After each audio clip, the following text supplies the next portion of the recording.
شعیب مالک اس سے قبل کتنی بار شادی کر چکی ہیں؟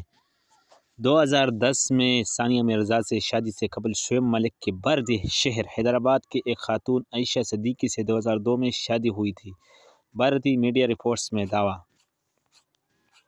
شعیب مالک اور ثانیہ مرزا کے درمیان علیحدگی کی کئی عرصے شروع ہونے والی افواہیں آج ختم ہو گئی۔ شعیب مالک اور ثانیہ جاوید کی شادی کا اعلان بھی ہو چکا ہے اور ثانیہ مرزا کے والد نے اپنے بیٹے اور شعیب مالک کے درمیان علیحدگی کی تصدیق بھی کر دی ہے۔ اب بھارتی میڈیا نے شعیب مالک کے ثانیہ مرزا سے شادی سے قبل ایک اور شادی کے بارے میں تفصیلات شائع کر کے جلتی پہ تیل والا کام کیا ہے۔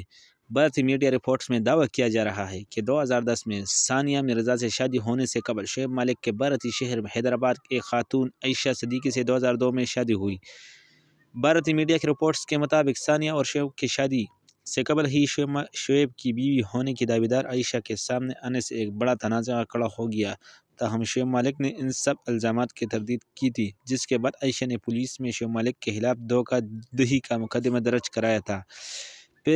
پیشے کے لحاظ سے ٹیچر عائشہ نے شعیب مالک سے شادی کے ثبوت بھی دکھائے تھے۔ بھارتی میڈیا کے رپورٹس کے مطابق شعیب مالک نے مسلسل تردید کے بعد عائشہ صدیقی کو طلاق بھی دی تھی، جس کا فیصلہ حیدرآباد دکن کے اہم مسلم شخصیات کی ثالثی کے بعد طے پایا تھا۔ بھارتی میڈیا کے دعویٰ کے مطابق 10 سے زائد لوگوں نے اس معاملے ثالث کے طور پر مدد کی تھی۔